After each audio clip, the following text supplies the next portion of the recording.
Listen to Wake to Sleep with Sleep Science Today, where we learn to sleep well with your host, Andrew Colsky on UK Health Radio.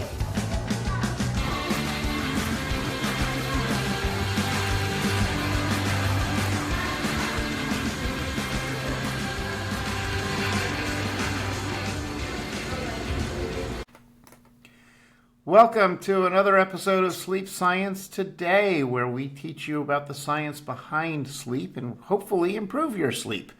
Today, we're going to be talking about a topic of middle of the night awakenings for those people that think they're sleeping well and then boom, all of a sudden they're not. We're going to figure out what's going on. Our guest is Dr. Miriam Rubin, and she is all about sleep, and she's going to help us understand this topic. So welcome, Dr. Rubin. Thank you, Andrew. I'm happy to be here. Thank you for inviting me.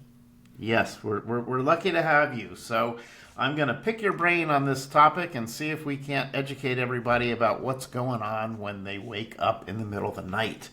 So I know that there's a lot of people out there who go to bed and then for whatever reason, they wake up in the middle of the night or they wake up every couple of hours and they're not quite sure what's going on. Can you help us understand what might be happening? I can do my best. It's a pretty broad topic, but there's lots of interesting stuff that can certainly help us understand why people are waking up. And if you don't mind, I just want to start by saying that all the opinions I express are solely my own opinion, not anyone else's. And also, I think it's wonderful that you're doing a radio show to help inform people about this very important topic.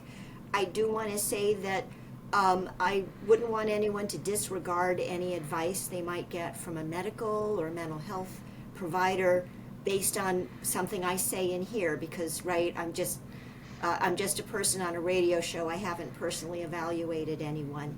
But right. I do think that if someone hears something that seems relevant to them, that they could take that information back to have a good conversation with their healthcare provider. So, excellent. Excellent information because, like I said, we're all about science here and we want people to be doing the best thing for themselves, and that's why we have sleep doctors out there. So if you are running into any particular problems or anything you hear about on the show that you want to know more about, that's when you go and you see a sleep doctor, a specialist, someone who knows what's going on, and they can evaluate your individual situation, because it may sound like you, but it may be different in reality. So thank you for reminding us of that. Absolutely. So going back to your question about why do we wake at certain times in the night, I thought it might be helpful to kind of give an example. So let's imagine a guy who, an adult male, who tends to go to bed around midnight and seems to always find he's waking up around 3 a.m. I think some people can maybe relate to that, okay. Right? So in order to understand why someone might typically wake up at certain times during the night or after they've been asleep for a certain length of time, it's really helpful to think about that we all sleep in cycles, okay? So we sleep in cycles that last between 1 and 2 hours, and so we have as many as 4 or 6 cycles per night. And the way I like to describe a sleep cycle is you start out awake. I'm going to do my hand. So like this is waking, right? Mm-hmm. You dive down pretty deep into a deep sleep. And then you come back up again, almost to waking. And this continues. So that's one cycle, right? One dive down and coming back just about to waking. And then we continue to the next cycle and so on throughout the night. And that's different from, I think many people imagine that healthy sleep or good sleep is diving down deep and then going deep all through maybe for 8 hours and only coming up at the end of the night. Nobody does that. Even mammals, by the way, besides humans, sleep in sleep cycles. So each cycle, yeah, it's fascinating. I remember hearing a talk about someone where they compared elephants to tiny animals like, I don't know, mice or tree shrews, and they found that the larger animals higher up on the food chain, perhaps, that's one theory, had longer cycles, and the smaller animals had shorter cycles. So as humans, we're just part of that whole spectrum. right? So what that means is that these sleep cycles are hardwired into us, right? They're not something you can kind of get rid of or don't have to have. Not only do they involve moving from lighter to deeper sleep, they also involve moving in and out of what we call REM, or rapid eye movement sleep. Right. Okay. So just a couple other brief things about that is that in the first half of the night, as we're cycling through, we tend to have more deep sleep. And in the second half of the night, we tend to have less deep sleep, but more REM sleep, more dream-related sleep. Okay? So the reason why I like to explain all that, what's this got to do with the guy waking up at 3 a.m.? Right. Well, he's more likely to wake up when he's coming up out of each of those cycles, and he's very close to waking, right? At that point, we're in a very light sleep, and that can happen 4 to 6 times per night. So let me make sure I get this right. How long did you say an average sleep cycle might be? So on average, about an hour and a half, because everybody's different. So some people, I think I saw the statistic like 70 minutes, other people as long as almost 2 hours. So whenever someone says to me, "Oh, Dr. Rubin, I seem to wake up every hour and a half," I going, sounds like you're waking up when you're in a lighter sleep and you're transitioning from one cycle to the next. So taking this 3 a.m. guy, he goes to sleep at midnight, and he's got about a 90-minute cycle. Something's happening after that second cycle. He's coming into a lighter sleep. Maybe at that point he has to go to the bathroom or rearrange his blankets. There are other things that can be going on, of course. But the take-home message is that it's normal to wake during the night. All right, let me make sure I get this straight then from my understanding. So when you talk about the sleep cycle kind of going down and then coming back up to a lighter cycle, does everybody always go through sort of like this? They go into bed, and then they get this first stage of sleep, and then they move into the second, and they move into the third, and then I guess after that comes REM, and then after REM, what do? They come back to 3, 2, 1, or they pop back to 1, or how does that work? Well, the graphs that I've seen that are based on, right, the polysomnography, right, the little, I'm pointing to imaginary electrodes attached to my head that are measuring our brain waves. They just kind of show us that we go down pretty rapidly, but it's not like totally even all the time. You can spend more time at different stages at different parts of the night. Okay. But there does seem to be that down and then up again. And yeah, you can move pretty rapidly at times. Like I know at the beginning of the night, we can move pretty rapidly into a deeper sleep. And then later on in the night, we may not get into deep sleep at all. Right? And then the REM sleep happens right for a short period. The REM sleep's a little confusing because it's neither deep nor light. It's what we call, sometimes it's called paradoxical sleep, because it resembles both deep and lighter sleep in certain ways. Wow. Okay. Interesting. So, all right. So we've got this man that we're talking about. He goes to bed, probably goes through about 2 sleep cycles, and then he reports waking. So do we know, is there any research out there about does waking typically always happen when they're in that lighter phase, or can people wake in a deeper phase? Oh, well, that gets into some fun stuff. I like sleep as a topic because it's so complicated, which makes it fun. But we're much easier to waken by other things when we're in a deep sleep. Excuse me, I said that wrong. When we're in a light sleep. Okay. And you think about the person who has a baby and they're like, "Shh, don't wake the baby," and you're tiptoeing and tiptoeing. And that baby was probably in that lighter stage sleep that just the slightest noise wakes them. On the other hand, you're tiptoeing around and you drop something like, "Ugh, I woke the baby," and they're still asleep. They were in that nice deep sleep where it's much harder to awaken the person.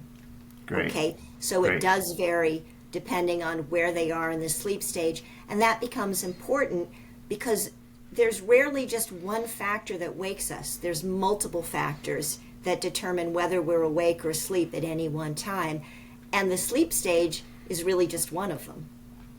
Okay. So what you're describing here is it is it normal that people would kind of wake sometimes during the night, or is it just people that might have some kind of a sleep problem that would be the ones to wake? Always a really good question. And when I was running my sleep group, I would get that question a lot, right?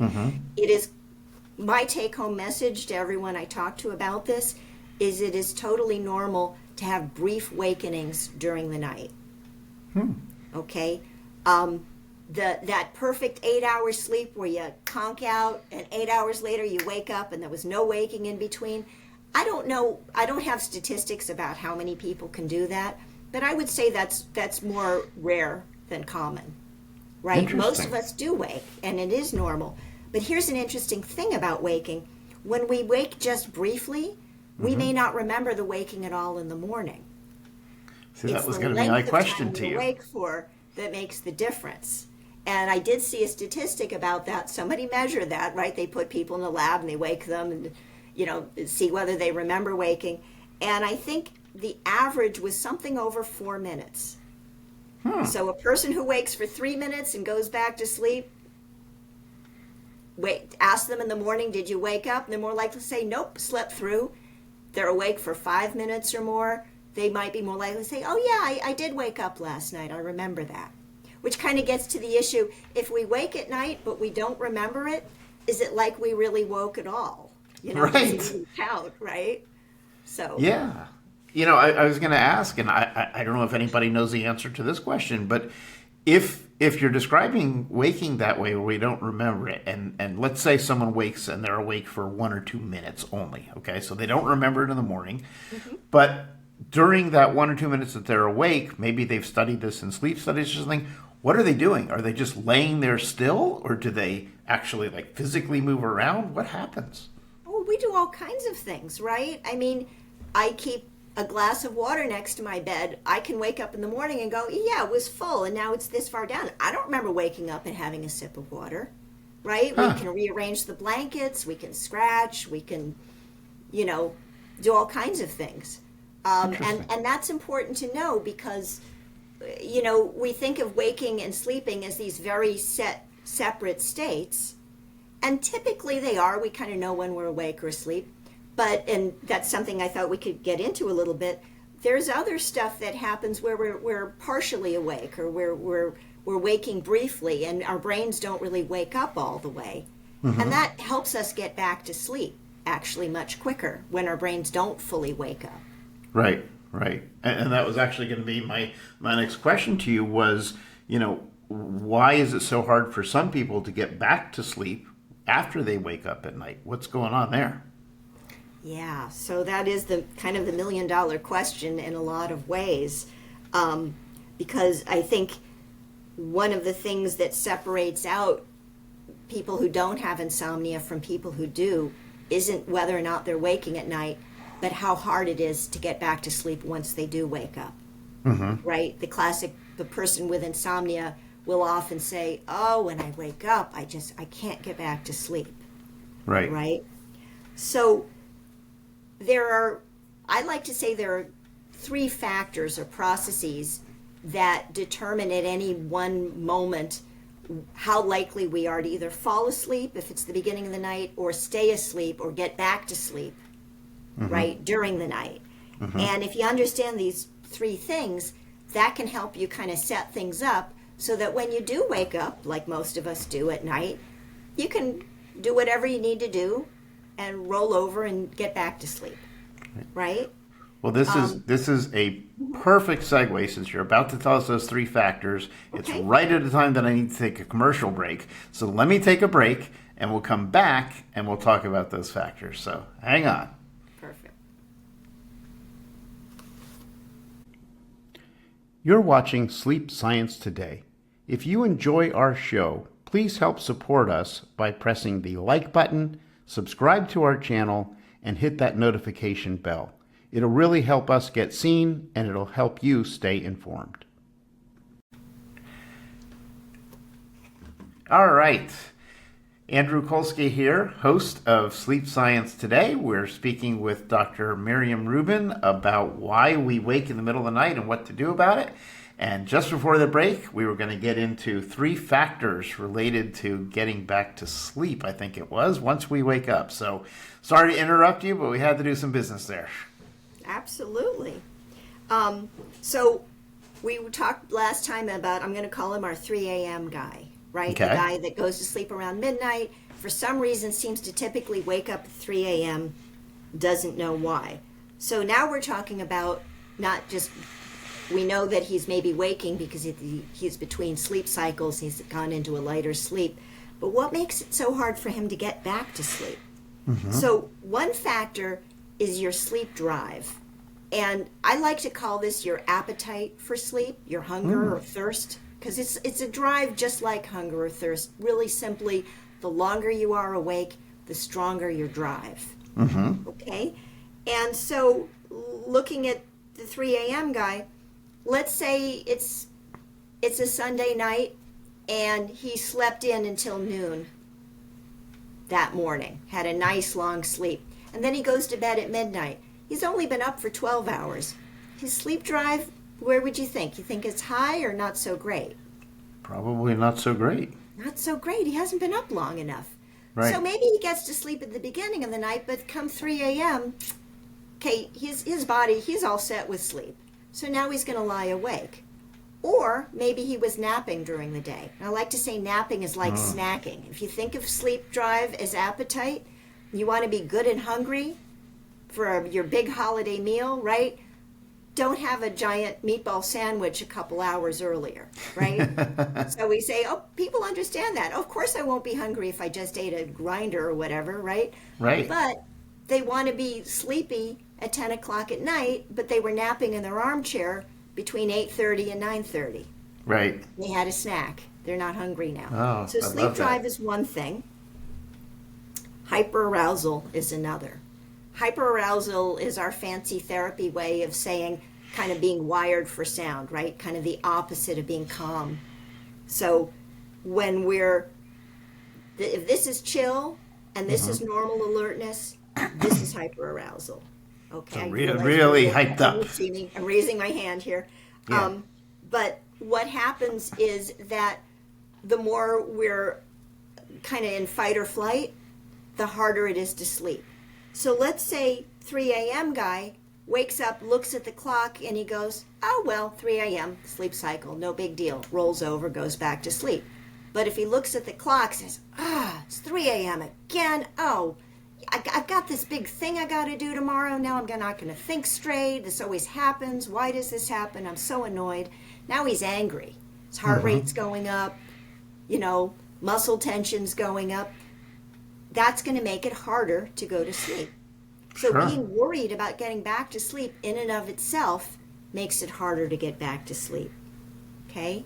Makes sense. And the third thing, and this is the one that's a little more complicated, we talk about this kind of stuff a lot, or should talk about it, is your circadian rhythm, which is your 24-hour biorhythm that determines at any moment whether you're sleepy or alert. And if you have a really weak circadian rhythm, that can make you be kind of drowsy and, kind of sleepy, not alert all day, and then restless and wakeful at night. So that in and of itself can cause more waking. It's sort of like you're not really awake enough during the day, so it's hard to be nice and sleepy at night. Right. Wow. Yeah, the second factor you were talking about there is one that has always baffled me a little bit because, I talk with people and they say, well, yeah, I woke up in the middle of the night and then I wasn't able to get back to sleep and, I needed to get sleep because I had this big test tomorrow and so I said, well, what happened? Well, I was trying to sleep. And I always say, well, what does trying to sleep mean? Because to me, trying to sleep means I'm laying there making myself anxious about the fact that I'm not sleeping so that I can't sleep because now I've made myself anxious. So exactly. I don't know anyone else who can define trying to sleep, but that's my definition. Well, and I'm going to go back to my eating metaphor because you're raising an excellent point that the difference between our appetite and our sleep drive is that, let's say you just had this huge Thanksgiving dinner. Your appetite is low. You are not hungry, but you're not going to turn down that slice of pumpkin pie, right? At least I'm no not. way. Right? Because you can force down that slice of pumpkin pie even though you're not hungry anymore. Right. But we can't do the same thing with sleep. We can't force ourselves to go to sleep naturally. We can use substances or drugs to kind of try to force sleep, right? But we can't naturally force ourselves to sleep. You have to let sleep come. And so the way to do that is to line up things like your drive, your sleep drive, and bring your hyperarousal down or have it be low close to bedtime, and then strengthen your circadian rhythm so that sleep will happen naturally. Right. So tell us how to do that. So what do you mean by those things? What can a person do in practical terms to get themselves back to sleep? Lots of stuff. So this is where I like to point out that melatonin is not just something you buy on a bottle, right? A lot of people say, what's melatonin? Oh, it's those little pills. You can buy those, right? Right. I got a script for them. Our brain creates melatonin naturally. And the reason I'm bringing it up is it's an integral, I think is the correct word, an integral part of our circadian rhythm. It's the hormone our brain creates that brings on that sensation of sleepiness that helps us fall asleep, right? And so there are not just one way, there's actually, I would say, about 4 different ways to bring on that melatonin, or in the morning to be more awake and alert. And the first one most people hopefully know is sunlight, or if not sunlight, at least good bright light. Like I tried to bring light in here because we're in Massachusetts. It's already dark outside. Yeah. Right? Yeah. It's already dark. It's not even evening yet. So I'm having lots of light to stay awake so I don't snooze off when I'm talking to you right now, right? Right. So exposure to light in the morning helps us get a good circadian rhythm going all day and helps us release melatonin when we want it at night. Social activity wakes us up, so we want it in the morning. We don't want it at night when we're close to bedtime. Physical movement and eating. So, for example, say somebody wants to be awake and alert in the morning. If you take your dog for a walk and say hi to a neighbor while you're out walking, you got 3 of those 4, right? Sunlight, exercise, socializing. Or Right. maybe you're going to sit down and eat your breakfast next to a sunny window with talk radio on. Okay. Didn't get the exercise, but you got the light, the eating, and the socializing because you're hearing someone. So, for example, I've had clients tell me when I was working with veterans, and they would share with me that the way they had to pull guard duty overnight, really hard to stay awake, probably really, really sleep deprived, sleep drive high. What did? They got up and moved around, right? Exercise. Or another example, long distance truck driver, can't get up and move around, right? Can't have bright light because it's the middle of the night and you got to see the road. Would this dates me? He would use his CB radio. Remember those? I remember those well. Right? To talk to another trucker, also long haul, and that back and forth conversation helped them both stay awake. Right. So if these are the things we want to do to stay awake, then if we want to avoid being awake at night, we want to avoid these same things. Right? So, for example, if you wake up at night and you're thirsty, if you have a glass of water by your bed and you don't have to walk all the way down to the kitchen to get it, you're going to be less woken up. Right. Or when I travel, this is what I brought a little show and tell. Is that okay? Yeah. So you know how you go to a hotel room and there's always those clock radios next to your bed and most of them are really, really bright? Yep. So I have this little silk scarf. It's very flexible and soft, and I just drape it because I want to be able to know what time it is or maybe set an alarm, but I don't want that light in my face. Right. And it's a nice little light blocker. I also bring a low-level night light, which I plug in usually in the bathroom, because those hotel lights, they're like, I don't know how many billion watts. You turn that on in the middle of the night, that's going to really wake you up. Right. Wow. So those are things that I found really helpful when I travel, and I also use this on my alarm clock at home, right? Because it has a light as well. Yeah. No, I that's one of the things that bugs me, is that pretty much every electronic device that exists these days has that little tiny LED light to tell you that power is coming through it or something.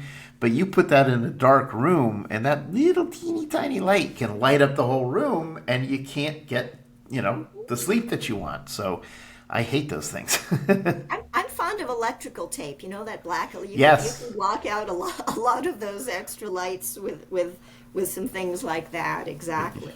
Yes. Well, let me ask you a question about the melatonin that you were talking about there.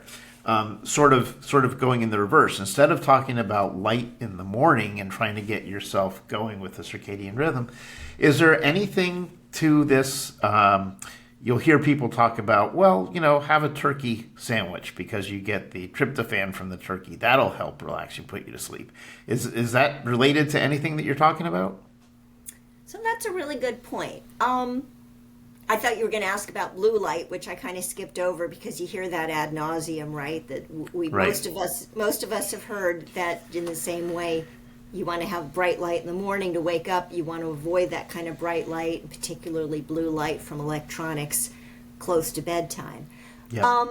What I've heard about, about tryptophan or other digesting food, I've also heard that, I think cherries contain some substance that helps us fall asleep, but also indigestion can keep us awake. So I'm not a big advocate of telling anyone to eat any kind of heavy thing. You don't want to go to bed hungry because that will keep you awake. Yeah. But I don't know that there's any cross interaction between substances that foods have. Melatonin is really from the part of our brain that has everything to do with light. Mm-hmm. And in a 24-hour cycle. So it's not just avoiding bright light before bed. If you live somewhere where it's dark until quite late in the morning, or you're in a living situation where you don't get natural sunlight from a window, you might really want to think about buying some full spectrum lights and turning them on early in the day and just kind of getting your rhythm going. Yeah. That's actually one of the cool things out there these days, because I recently was looking to purchase a new light for my kitchen. And a lot of the new lights are LED, except they have settings. You can set them to the bright white with all that blue light, or you can set them down to that cool, yellowish calming light. Or they call it a warm light setting. I know my phone has that, so I noticed it turns more golden, which I think is supposed to reproduce like when the sun is low on the horizon, close to sunset, and it's more of a golden light, which maybe our brains go, oh, okay, getting close to bedtime, or at least back when we were without electricity, right? We might have gone to bed a lot earlier. Right. Yeah, I think those are all good inventions. I think they can help. Mm-hmm. But sunlight's still the most powerful one, for sure. Yeah, I actually did a show. The whole show was about blue light and all, and we talked about how the fact that sunlight is so many, I forget what it was, millions of times brighter than any light bulb we can have. But this is a point where we need to take our second commercial break, so let's do that. And when we come back, let's talk a little bit about some of the electronics in the bedroom. All right, we'll be right back. You're watching Sleep Science Today. If you enjoy our show, please help support us by pressing the like button, subscribe to our channel, and hit that notification bell. It'll really help us get seen, and it'll help you stay informed. Okay, welcome back to Sleep Science Today. I'm your host, Andrew Colsky. We're talking with Dr. Miriam Rubin, and we're talking about waking in the middle of the night and trying to get back to bed. So just before the break, we were talking about blue light and different spectrums of light and how that impacts us. So, what about things like electronics in the bedroom? A lot of people can say, well, I have a TV in my room and I like to watch a show. It kind of calms me and relaxes me, and then I'm able to go to sleep. What types of things should we be thinking about, pros and cons, as relates to electronics? Absolutely. And I can just say that in my sleep program, I've had this conversation so many times with people who are like, don't tell me not to have my TV on when I'm sleeping. I love having and I relate. I understand that. There's a lot you can say that's positive about it. So if you don't mind, let's go back to 3 a.m. guy. Remember him? Sure. The guy who falls asleep at midnight and wakes up at 3 a.m. Well, Yep. let's say he's one of those people who loves having the TV on when he's falling asleep because maybe it distracts his thoughts. He's kind of listening to it, or he finds the light from the screen comforting, in a dark room. He likes to have that. No problem falling asleep. So what's the problem? Well, if you think about it, maybe that first sleep cycle, when he's coming into a lighter sleep, his sleep drive is still pretty high because it's still close to the beginning of the night. And maybe the TV is doing a kind of a quiet episode at that moment. So doesn't wake him.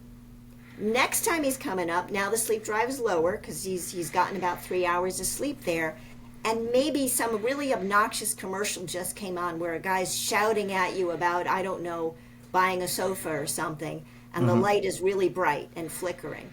Well, that light and that noise might make him move from almost awake, but ready to go into that next cycle to, now I'm fully awake. Wow. Okay. So that's the problem. You've got a built-in light and noise waker-upper that, you'll fall asleep during if your sleep drive is really high, but it's a built-in way of waking ourselves up. Yeah. And above and beyond that, they've done research about people who sleep with what they call ambient light, light on around us. And certainly the bigger your TV is and the closer it is to your bed, can be throwing a lot of, I guess the word is photons, right? The amount of light can be throwing a lot of photons at us. They found that people who sleep with the light on, that it really does mess with our circadian rhythm. Even though our eyes are closed, our brain is still taking in that light. And when it messes with your circadian rhythm, besides making you wakeful at night and sleepy during the day, it impacts things like your metabolism. So they showed one study that showed that it was associated with weight gain, for example. Wow. Tell people sleeping with your TV on might cause you to have a lot of difficulty losing those extra pounds. Maybe that's a motivator. So we wouldn't think about those things as being connected. Right. But they've showed that they are. Interesting. Yeah, I'm thinking about the light, and I was just thinking about, I've had the opportunity to do a lot of different traveling, and I went to Alaska at a time of year when it was light outside pretty much around the clock. And it was 9, 10 o'clock in the evening, light just like it was in the middle of the afternoon, and I was not tired at all. But then I can also think of places where I've traveled where, I live in a city where there's always lights and things around me. But then if I travel somewhere where it's out away from the city lights and it gets really, really dark at 5, 6 o'clock in the evening even, I feel like I'm ready to crawl into bed as if it were 11 o'clock. And some of that might also be a little bit of jet lag if you're traveling a lot, unless you're staying in that place for a few days. But yeah, the brightness or darkness definitely impacts us. There's no question about that. And so we need to compensate for that. Right. So let me switch to a different question here, because we're talking about waking in the middle of the night. Other than the circadian rhythms and things, I hear that sometimes sleep apnea can have an impact on us. Right. So that's one of the things that can wake us and we don't know why we woke, right? Some people have sleep apnea symptoms that are really noticeable, like they notice that they wake up gasping for breath. But for many people, all they know is that they are awake and they don't realize that the sleep apnea. So what sleep apnea is, I know a lot of people maybe heard of it, but it's a sleep-related breathing disorder where while while asleep, for either, there's two types, there's central and there's obstructive. And in either case, we temporarily stop breathing. And then as our oxygen drops, because we've paused in our breathing, the brain kind of sends an alert signal, hey, wake up, wake up, wake up. And we wake up just enough to kind of go, and now we're breathing again. And a person can remember that brief waking we don't remember, can fall back asleep, and then the same thing happens. And depending on the severity of your sleep apnea, it can happen many, many times in an hour, right? Right. And so all of that waking, sleep, wake, sleep, wake, sleep keeps us from getting into a deeper sleep, right? And so people with sleep apnea that's untreated, maybe undiagnosed, may know that they think they laid down for 8 hours, they think they slept, but they don't feel rested because of all of those wakings. Or like our 3 a.m. guy, they may wake up and not be able to get back to sleep, and they notice this happens to them a lot, like night after night, and they don't know why. And so when someone tells me they either feel very fatigued during the day or they're waking a lot and it's not for any obvious reason, I would say, well, let's check some sleep apnea symptoms, because the old view of sleep apnea, the old view is it's only males who are overweight and of a certain age. You know, we all are more likely to get apnea as we get older, for example, or have a large neck size. These are some of the kind of common, but it's not just that. You can also have, so I mentioned the loud snoring, that's the other kind of classic, right? And loud, we mean louder than conversation or loud enough to be heard through a closed door.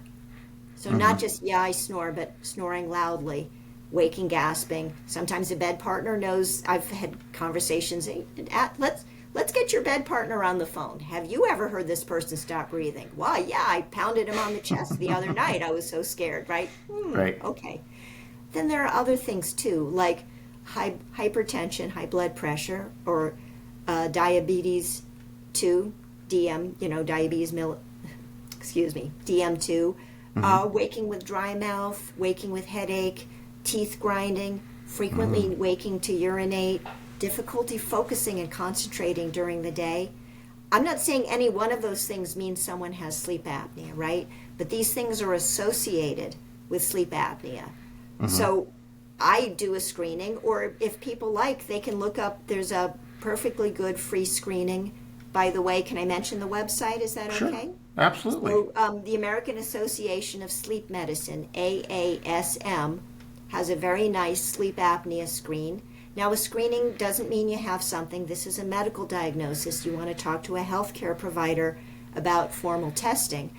But if you take the screen and you see a lot of yeses on there, if it were me, I would go and bring that to maybe my primary care provider and say, hey, I did this screening, let's take a look at this and see what they would recommend. Yeah. And it is interesting, one of the things that I personally learned as I started getting into the sleep medicine area is, just like you say, we typically think of sleep apnea as an overweight male with a thick neck and these things, which can very well be the case. But I was surprised to learn that, women who are not overweight, who don't have any of the characteristics that you normally would think of, can also have sleep apnea. And I just never put the two together. That's right. And unfortunately, people have sometimes gone without diagnosis because of those stereotypes. And so that's why I say be your own advocate. If you screen yourself and you're seeing a lot of positives, bring that to the attention of the person providing health care for you, right? Don't wait for them to figure out that might be an issue. And it may not be. You can have a positive screen and the test results come back that you don't have sleep apnea, which is good information, right? Because then you want to look for some other reason for things like daytime fatigue or frequent waking. There absolutely are many factors, right? Yeah, but absolutely. it's good to be considering some of the more common things. Right. Well, we have a little over a minute and a half left in our time here, so I did want to ask the question, because we're talking about things that wake you in the middle of the night. What about people who wake up because they have a nightmare? Is there anything they can do about that? Yes. Absolutely. So a nightmare is, I call that a distressed awakening, right? Okay. When we wake from a nightmare, we're in a state of, remember the old hyperarousal? Right? People have described a nightmare as like an adrenaline storm in your brain. So you're waking up, your heart is racing, maybe you're in a cold sweat, you're thinking about all these really unpleasant things. You don't want to lie in bed and wait to get back to sleep for two reasons. One is you're very likely to go back into that nightmare, continue it. Okay. The other is you're very likely to just not fall back asleep at all, and you're just lying there unhappy and distressed and awake. So I do have recommendations for people when you wake from a nightmare to ground yourself and distract yourself and bring that hyperarousal down before getting back in bed and trying to sleep again. And for those people who have like a serious problem with nightmares or feel like they're not getting past them, there is treatment available if they see a sleep professional, right? Yes, there's techniques called cognitive behavioral therapy for nightmares, which are very effective and helping people kind of process, work through their nightmare and recover. There are multiple techniques. That is one of them. It's one of them that I'm trained in and know well. But absolutely. So it's important for people to know that there are treatments out there available for nightmares. They don't just have to suffer with them. Fantastic. Well, we have reached our time limit for today's show. So, Dr. Rubin, I really appreciate you taking the time to share all of your knowledge with our audience. There's a lot of things where people, are concerned because they wake up in the middle of the night. They don't know what's going on. They're not sure what to do. And the good news is that we know what things are going on in many cases, and there's help for many of those things. It's a matter of getting yourself to a sleep professional so they can help you work through that. This episode, you can see, if you're listening to us on the radio, you can actually see the episode if you go to our YouTube channel at Sleep Science Today. All you have to do is visit our website, sleepsciencetoday.com, sign up for our newsletter list.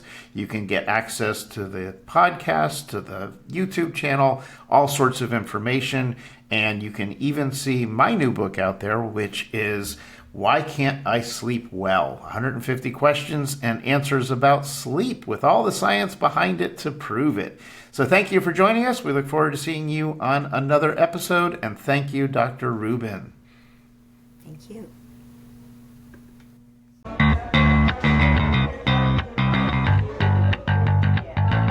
Thank you for listening to Sleep Science Today and learning how to sleep better with your host, Andrew Colsky, on UK Health Radio. For more information on how you can achieve better sleep, go to sleepsciencetoday.com. Remember, sleep science today and sleep better tonight.